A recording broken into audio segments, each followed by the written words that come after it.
4장 27절부터 이때 제자들이 돌아와서 예수께서 그 여자와 말씀을 나누시는 것을 보고 놀랐다. 그러나 예수님께 웬일이십니까 하거나 어찌하여 이 여자와 말씀을 나누고 계십니까 하고 묻는 사람이 한 사람도 없었다. 그 여자는 물동이를 버려두고 동네에 들어가서 사람들에게 말하였다.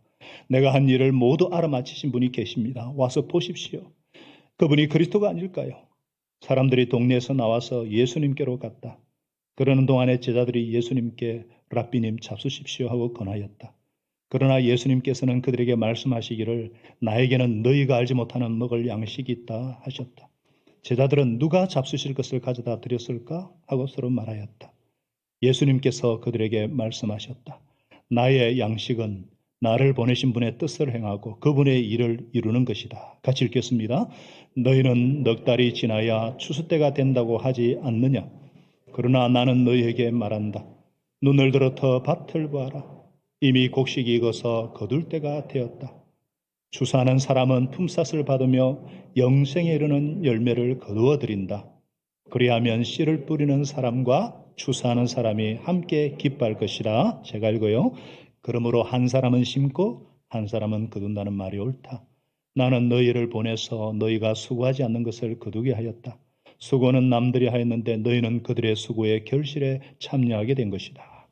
그 동네에서 많은 사마리아 사람이 예수를 믿게 되었다. 그것은 그 여자가 자기가 한 일을 예수께서 다 알아맞히셨다고 정언하였기 때문이다. 사마리아 사람들이 예수님께 와서 자기들과 함께 머무시기를 청하므로 예수님께서는 이틀 동안이나 거기에 머무르셨다. 그래서 더 많은 사람이 예수님의 말씀을 듣고서 믿게 되었다. 같이 읽어요. 그들이 그 여자에게 말하였다. 우리가 믿는 것은 이제 당신의 말 때문만은 아니요. 우리가 그 말씀을 직접 들어보고 이분이 참으로 세상의 구주이심을 알았기 때문이요. 아멘. 여러분, 우리가 조금만 깊이 생각해 보면 신앙생활을 한다는 자체가 신비로운 일이죠. 보이지 않는 하나님을 믿고 사랑하고 또 그분의 말씀을 따라서 살아보려고 애쓰는 모습은 신비한 일인 것이죠. 그 중에서도 하나님 앞에서 산다. 그리고 하나님의 소원에 민감하게 반응하는 영혼의 감각이 있다.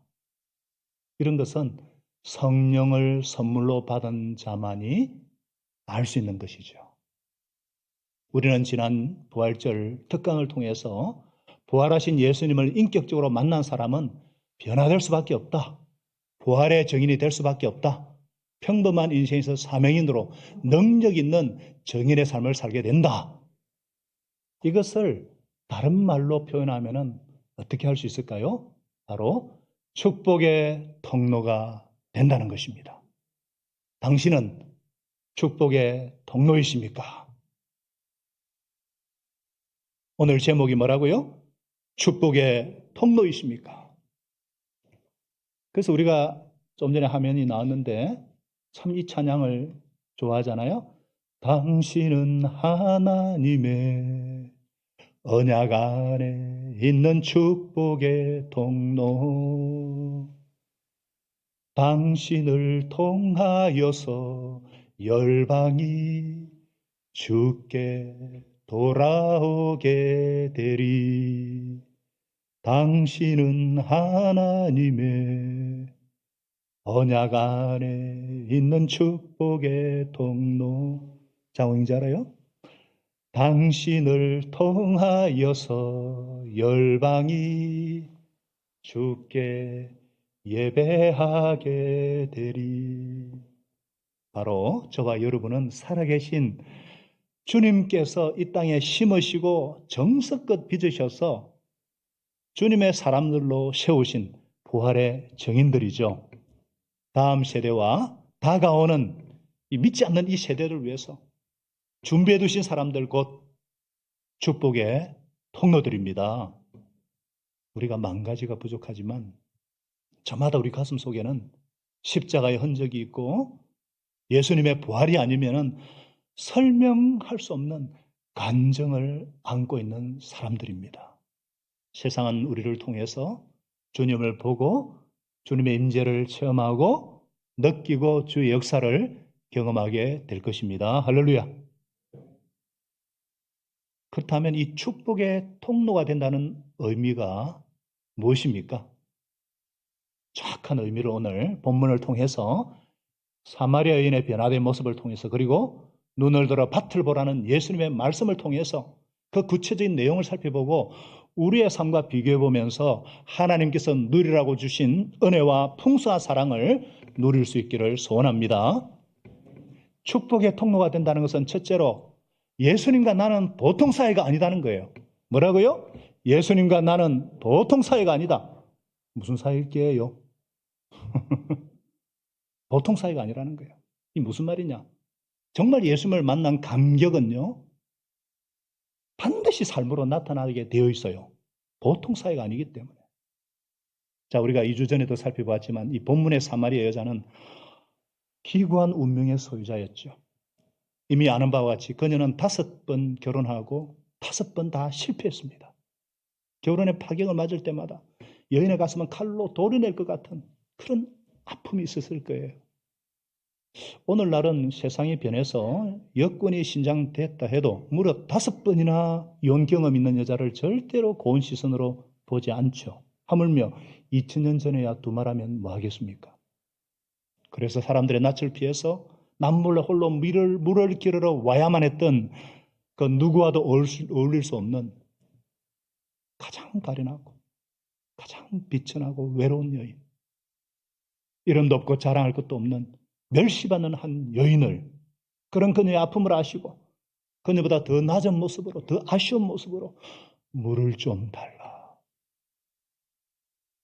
그렇게 사랑과 영혼의 대화를 하시고 영생의 샘물이 되어주신 예수님, 그리고 마침내 내가 그다, 내가 바로 네가 그토록 찾던 그리스도, 내가 그토록 대망했던 메시아가 바로 나다, 이 말씀을 듣는 순간 여인의 감격이 얼마나 컸을까요? 그토록 눈물과 한숨과 고통으로만 여겼던 자기의 삶이, 그래서 벌써 던지고만 싶었던 그 삶이 실은 영생의 샘물이신 예수 그리스도를 만나게 하시려는 하나님의 은총임을 깨닫게 되었을 때 얼마나 감사하고 얼마나 하나님께 찬양을 드리고 싶었겠어요. 그래서 여인은 막 물동이를 막 내팽개치더니 막 치마를 붙잡고 손살같이 동네로 달리기 시작했습니다. 그리고 사람들에게 감기에 찬 목소리를 외쳤어요. 내가 한 일을 모두 알아맞히신 분을 와서 보십시오. 이분은 그리스도가 아닙니까? 아마 제가 한 것보다 100배나 더 흥분해가지고 확신에 차가지고 제가 그렇게 할 수 있지만 오반다 할까봐 여러분, 그녀가 한 일이 뭐예요? 결코 드러내고 싶지 않은 수치스러운 과거였어요. 근데 조금도 부끄러워하지 않고 외쳤습니다. 여러분, 제가 어떤 사람인지 아시잖아요. 5번 결혼대가 전부 실패한 이런 저의 과거를 알고 다 알고 계시는 분 한번 만나보세요. 그리스도가 아닙니까? 숨기고픈 이 비참한 과거를 스스럼없이 말할 수 있는 이런 일이 어찌 가능할까요? 어떻게? 그것도 35구절에 보니까 자기가 한 일을 예수님께서 다 알아맞으셨더라고. 반복해서 고백할 수 있었던 것은 무엇 때문일까? 생각하면 할수록, 두고 보면 볼수록 고통과 아픔과 눈물겨웠던 지난 세월이야말로 하나님의 은총이었기 때문에 그 아픔의 세월이 없었던 늘 결코 주님을 만날 수 없었을 것임을 뼈저리게 느꼈기 때문입니다. 비천했기 때문에, 아팠기 때문에. 주님을 만나 구원받은 그 기적 같은 구원이 그녀를 가만히 있게 할 수가 없는 거예요. 그래서 감격적으로 외친 거예요. 이 사마리아 사람들은요, 여인의 확신과 감격에 찬 정거를 들었어요. 여인의 얼굴에서는 환하게 빛이 빛나고 있었고 기쁨과 은혜가 흘러 넘치는 것을 보았어요. 비천한 여인이 하늘나라 공주로 변화된 것을 보고 다 놀랐습니다. 그래서 그 동네 수많은 사람들이 예수님을 믿게 되었습니다. 할렐루야. 여인은 공부를 많이 하는 신학자도 유명인사도 아니에요. 김미경 씨나 김창욱 씨 같이 막 설득력 가진 강사가 아니고 인기 연예인도 아니에요. 경력 있는 제 많은 여인에 불과했습니다. 그녀의 간증도 미사 여구가 담겨있는 아름다운 말이 아니라 그냥 매우 단순했어요. 와보세요! 그러는 거예요. 그런데도 여인의 간증이 사람들의 마음을 움직이고 예수를 믿게 한 비결이 무엇일까? 예수님을 인격적으로 확실히 있게 만났기 때문입니다. 여인의 변화된 삶 자체가 생명 있는 증거가 되었기 때문이에요. 우리가 그리스도를 사람들에게 전하는데 필요한 것이 뭘까요?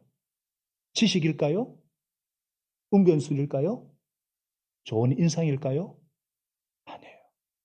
예수님을 인격적으로 만난 감격과 주를 향한 열정, 그것을 한마디로 예수님과 나는 보통 사이가 아니다 이 말이에요. 예수님과 나는 보통 사이가 아니다. 나를 알아주신 분을 보라. 나를 인정해 주신 분을 보라 이거예요. 한 유명한 독재가가 어떤 고아원을 방문하게 되었어요. 도와줄 것이 없는가?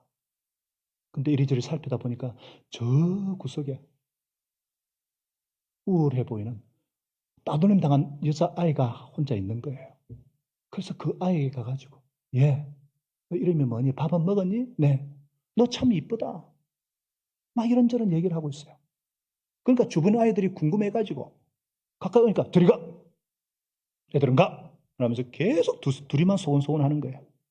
대화 주제는 간단했어요. 너 이빨 누렇다?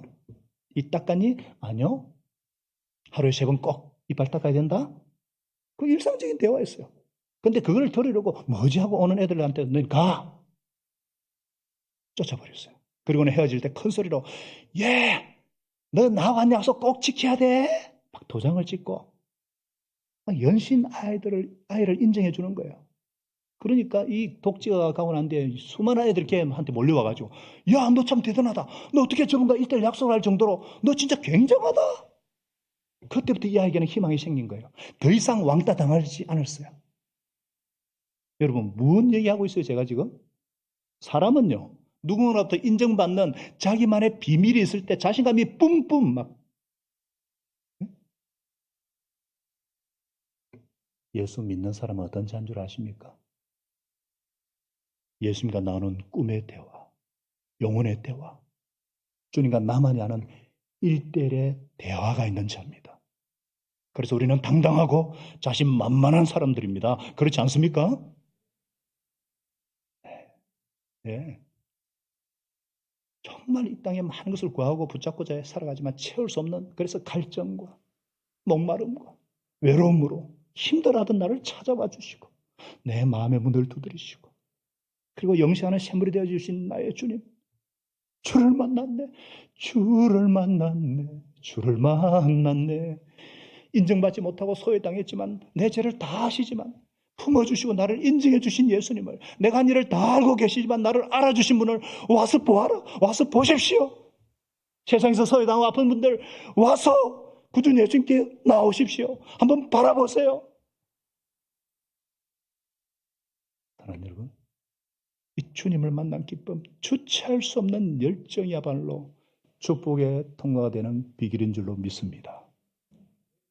저와 여러분이 예수님과 보통 사이가 아닌 그분을 만난 감격과 그분을 만난 기쁨으로 충만한 그래서 그것을 전할 수밖에 없는 축복의 통로가 될 수 있기를 바랍니다.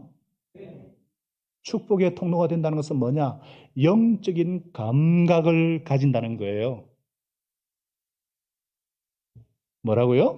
영적인 감각을 가진다. 무슨 말이냐? 축복의 통로는 영적인 감각을 가진 자의 모습으로 나타날 수밖에 없다는 거예요. 자, 사마리아 사람들이 이 여인의 간증을 듣고 예수님께 나오는 동안에 제자들이 예수님께 랍비님 잡수십시오. 그동안 배고프셨죠? 하면서 저 진군 명가하고 토로에서 주문했던 도시락을 탁 내놓았어요. 아, 모르시는구나. 요 앞에 토로가 있어요. 진군 명가가 있어요. 하여튼 음식을 동네에서 구입해서 내었는데 예수님은 전혀 관심이 없어요. 오히려 내게는 너희가 알지 못하는 먹을 양식이 있다. 이상한 말씀을 하시는 거예요. 분명히 제자들이 먹을 것을 구하러 가기 전에 예수님의 모습은 힘이 없고 피곤한 모습이에요. 근데 지금은 막 힘과 기쁨이 충만한 거예요. 그러면서 하시는 말씀이 나의 양식은 나를 보내신 분의 뜻을 행하고 그분의 일을 이루는 것이다.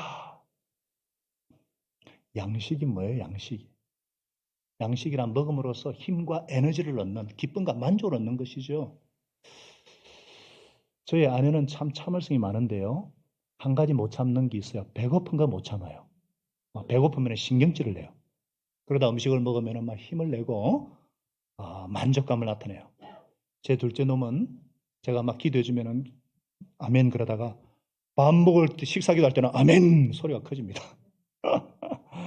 이 사람이 그렇잖아요. 육의 양식을 먹고 힘을 얻듯이 예수님은 한 영혼이 구원을 받을 때 쉼과 비전과 힘을 얻으셨다는 거예요. 마치 엄마가 음식을 만들어서 자식들에게 내주면 자식들이 너무 잘 먹으면 어머니 마음이 어때요? 어머니 어때요? 안 먹어도 배부르다. 한번 따라하겠습니다. 안 먹어도 배부르다. 이게 부모의 마음이잖아요. 예수님이 지금 그런 거예요. 너희들은 내가 모르는 양식이 있다. 예수님의 양식은 뭐냐? 하나님의 뜻을 행하고 하나님의 일을 완전히 이루려는 것. 그것은 바로 잃어버린 자를 찾아 구원하는 일입니다. 할렐루야.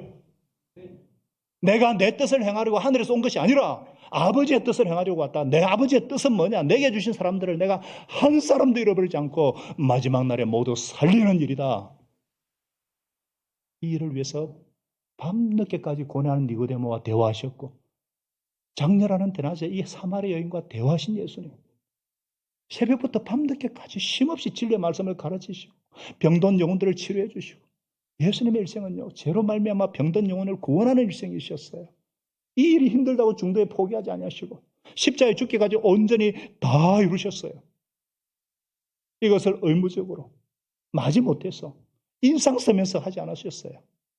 기쁨으로 적극적으로 마치 시편 기자의 고백같이 나의 하나님 내가 주의 뜻을 행하기를 즐거워합니다. 주님의 법이 내 마음속에 항상 자리하고 있기 때문입니다. 그리스도인에게 있어서 양식은 바로 이것입니다. 우리가 착각하는 것이 많이 먹어야 배부를 줄 알아요? 많이 누려야 기쁨을 알아요? 기쁨인 줄 알아요? 물론 뷔페에서 막 이렇게 포식해도 기쁨이 있죠. 그런데 그런 기쁨은 어떤 기쁨이요? 대지의 기쁨입니다. 단지 먹고 마시면서 육체 배부름만 추구하면서 사는 자를 뭐라 그래요? 식충이라고 그럽니다. 식충. 짐승과 곤충과 다를 바 없다는 거예요. 영적인 감각을 가진다는 것은 뭐냐? 나는 식충이 아니다. 나는 영혼의 소유자다. 하나님의 형성의 소유자다는 것입니다. 할렐루야. 남들을 먹여주고 난 다음에 그것을 바라보면서 허무태하는 것. 그것이 진정한 기쁨입니다. 예수님은 한 영혼이 하나님께로 돌아오는 것을 보시고 세상에서 버림받은 이 영혼이 소망을 가지고 기뻐 뛰노는 것을 보시고 밥을 먹지 않아도 내게는 참된 기쁨이 있노라. 이것이 예수님의 기쁨이에요. 영적인 감각을 가지다는 것은 바로 이 예수님의 기쁨에 참여하는 자입니다. 우리는 지난주 부활절을 기점으로 모든 것이 모든 사역이 회복되도록 기도했습니다. 감사하게도 지난주 부활절 예배에 코로나 이전 수준으로 예배가 회복이 되었고요. 아멘. 새 가족도 10분이나 왔어요. 준비한 부활 선물이 모자랐어요. 저는 제대로 먹지도 못했어요. 근데 먹지 않아도 배불렀어요. 많은 분들이.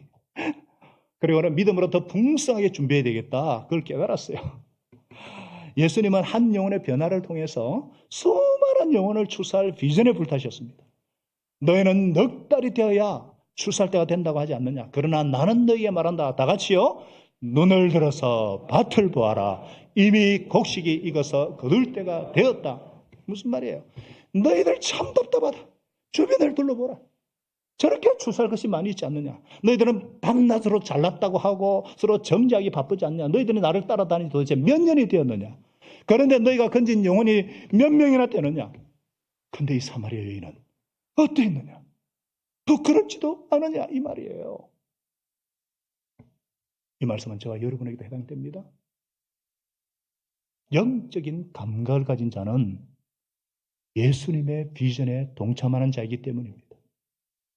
예수님의 시선.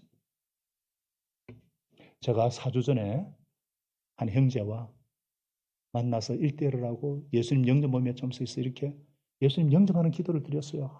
얼마나 기쁜지. 이 형제는 검정 초등학교 근처에서 30년을 산 형제예요. 우리 교회도 여러 번 지나쳤어요. 근데 아무도 와보라고 하지 않았대요. 저는 이게 어떻게 들렸냐면은 참 섭섭합니다. 영생을 얻었다고 하면서 지 혼자 누리려고 하고 아무도 전해주지 않아가지고 배신감이 들었습니다. 이렇게 들리는 거예요. 이해가 되세요? 여러분, 우리 주위에 얼마나 많은 영혼들이 있는 줄 아세요? 이번에 생명의 삶은요, 전혀 교회되지 않았던 VIP들이, VIP가 6명이 넘고요.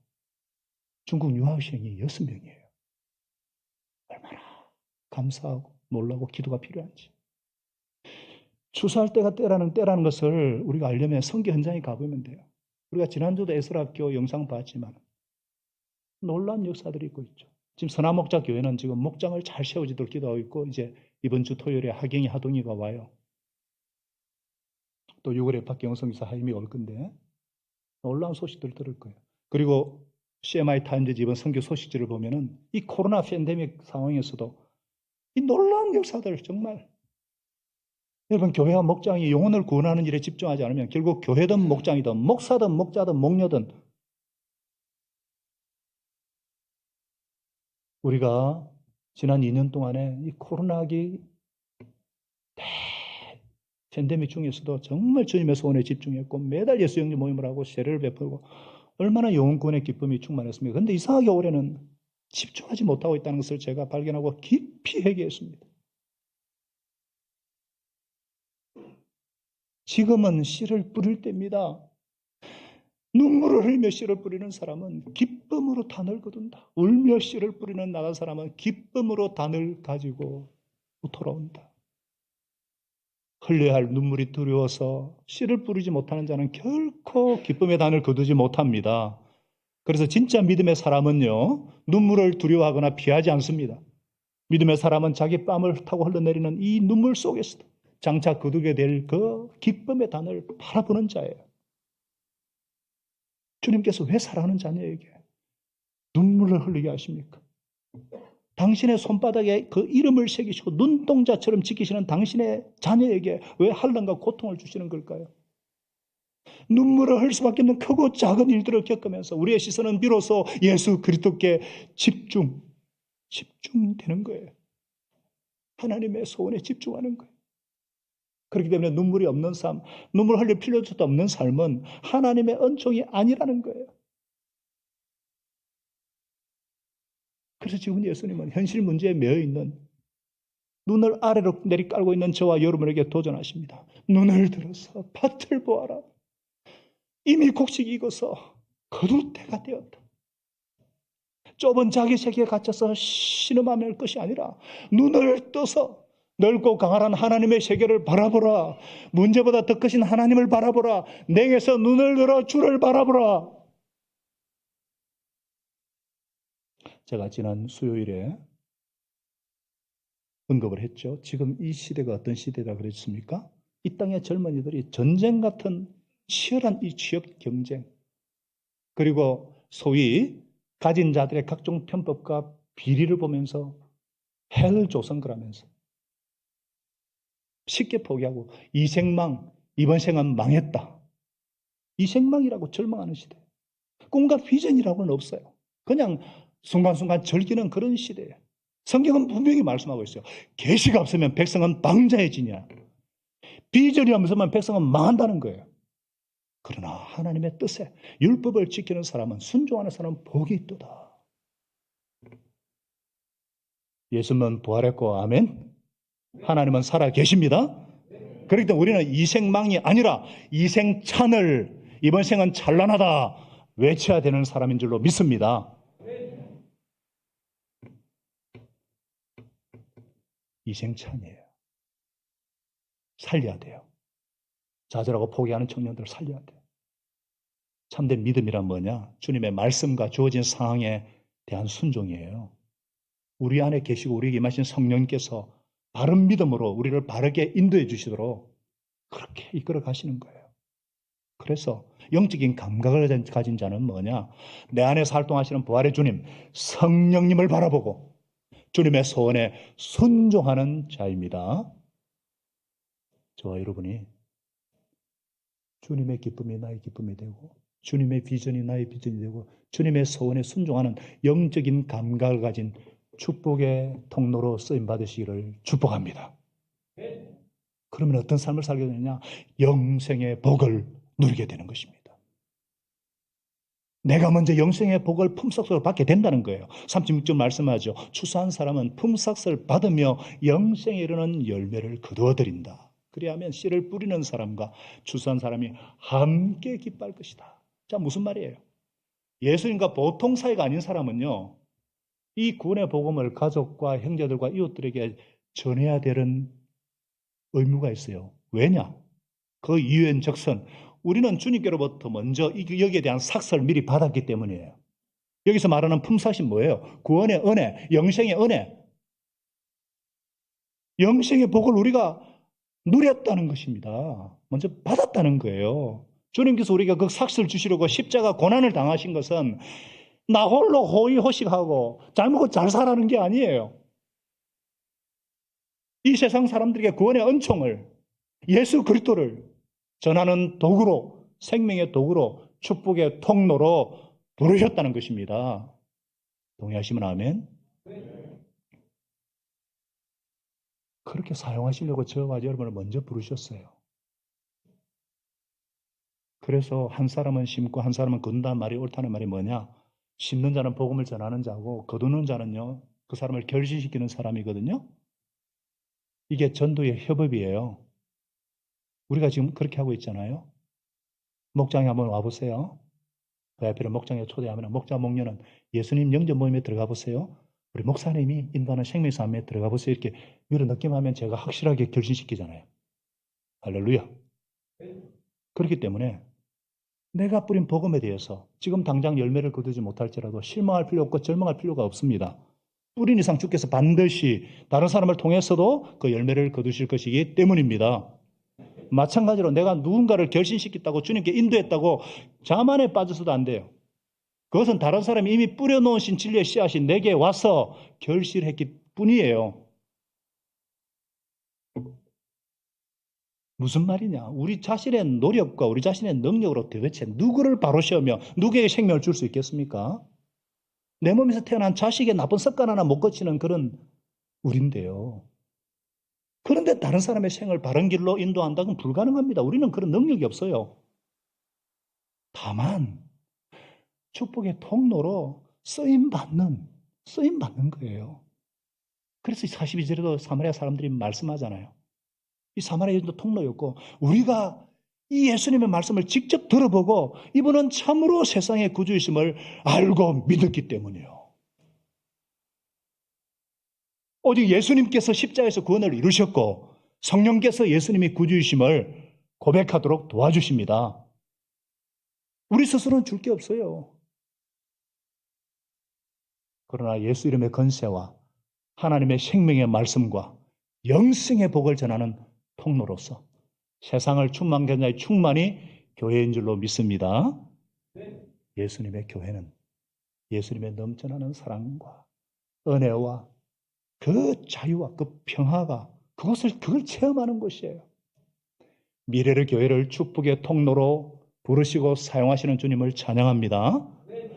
그렇기 때문에 나 때문에 예수님을 믿는 사람이 있어야 됩니다. 나 때문에 원수가 평화를 누리는 것이 있어야 돼요.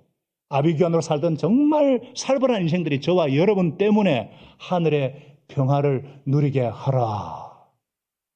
그 말씀입니다. 우리가 세상적으로 별 볼 일이 없잖아요. 돈도 많지 않고 그러나 우리에게는 영원한 생명, 영원한 만왕의 왕 만보의 어른 되신 예수 그리스도가 계십니다. 그걸 나눠줄 수가 있어요. 그래서 이제 우리 교회는요, 아멘을 더 많이 연습할 것입니다. 아멘. 아멘은 뭐냐? 영생의 복을 주신 은혜에 대한 확신의 표현이기 때문에 아멘. 내가 그것을 누리고 그것이 삶의 고백으로 표현되도록 앞으로 10년 동안 제가 잘 도와드리겠습니다. 아멘. 잘할 수 있도록. 아멘. 아멘이시죠? 어리째 요양병원에 계신 우리 장모님께 민정자 집사님 아멘이십니다. 예수님이 지금 어머님께 계시고 함께 하시고 어머니께 영생을 주셨고 어머니 날마다 예수님 이름으로 기도하시니까 아이고 알겠습니다 목사님. 사위한테도 목사님 이랍니다. 여러분의 부모님들에게 아멘을 가르치고 예수님의 이름을 선포하시고 축복의 통로로 형제자매를 축복하시고 새로운 형제자매를 향해서 섬김을 실천하도록 그 연습도 적극적으로 더 열심히 할 것입니다. 열심히 할 것입니다. 10년이나 같은 교회 다니면서 10가정 이상 새 영혼을 섬기는 것이 없다. 어떤 정당성 핑계를 갖다 대도 포로 수용소예요. 10년 전이나 오늘이나 늘 앉는 자리에 앉고 늘 만난 사람만 만나고 전에 사귀던 사람끼리만 모여있다. 종교생활이에요. 하나님이 없는 인간의 의리세계도 조폭세계도 그런 정도는 누구나 해요. 신앙인은 달라야죠. 영적인 감각을 가진 예수님과 보통 사회가 아닌 우리는 달라야죠. 아멘이십니까? 그래서 성경에 나오는 인내니 섬김이니 주님 때를 받는 핍박이니 손해니 어려움이니 이런 거 거짓말로 다 거짓말로 만드는 삶을 살아서는 안 되겠죠. 이게 진짜라는 것을 우리가 나타내야 되지 않겠습니까? 사랑하는 여러분, 우리는 축복의 통로입니다. 나는 축복의 통로다. 옆에 분에게 당신은 축복의 통로입니다. 누리십시오. 되어 보십시오. 얼마나 신나고 흥미진진한 삶이겠어요? 그래서 교회 오는 것이 즐겁고 우리 유치부 초등부 아이들은 교회 오는 것이 그리 즐거워요. 그것처럼 그렇게 즐겁고 형제자매 소식이 궁금해서 만나면 안아주고 싶지 않겠어요? 진심으로 하늘복 받으세요. 이게 기도하는 그 사람이라면 얼마나 진심으로 하겠습니까? 그래서 예수님처럼 상대의 필요를 대해서 우리가 채워주고 그 답답한 어떤 마음을 털어놓을 수 있는 대상이 되어주고 진심으로 하늘복을 빌어드리는 축복의 통로가 되어주시지 않으시겠습니까? 이를 위해서 먼저 저와 여러분이 복 중에 복이신 예수님과 특별한 사이가 될 수 있기를 바랍니다. 예수님의 기쁨과 예수님의 소원과 예수님의 비전에 순종하는 영적인 감각을 가지고 영생의 복을 누리고 흘러보내시기를 축복합니다. 그래서 치유와 사랑과 믿음이 필요한 사람들에게 천국의 행복을 나누고 베푸시는 축복의 통로로 쓰임받는 미래로 공동체 되게 하시기를 예수님의 이름으로 축원합니다. 하나님 아버지 할렐루야 감사합니다. 오늘 이 말씀을 저에게 주셔서 이제는 내게로부터 눈을 들어서 주를 보게 하시고 내가 얼마나 내가 방황할 때 내가 아파할 때 내가 외로울 때 내가 목말라 할 때 먼저 찾아와 주시고 내 마음의 문을 두드리시고 나의 구주 나의 주님이 되어주신 주님 나와 특별한 사이가 되어주신 주님 이제는 주님의 기쁨이 나의 기쁨 주님의 소원이 나의 소원 주님의 비전이 나의 비전이 되는 영적인 감각을 가진 자 되게 하시고 성령에 사로잡히 성령 충만한 하나님의 자녀 되게 하셔서 감사합니다. 하나님 아버지 이 주님의 마음과 소원을 가지고 영생을 누리며 영생을 흘러보내는 축복의 통로가 되게 하여 주옵소서. 우리 미래를 교회를 그렇게 사용하여 주시고 우리 목장 우리 가정을 그렇게 사용하여 주시옵소서. 우리 한번 이 시간에 내게 주신 주님의 말씀 가지고 한번 통소로 기도하겠습니다.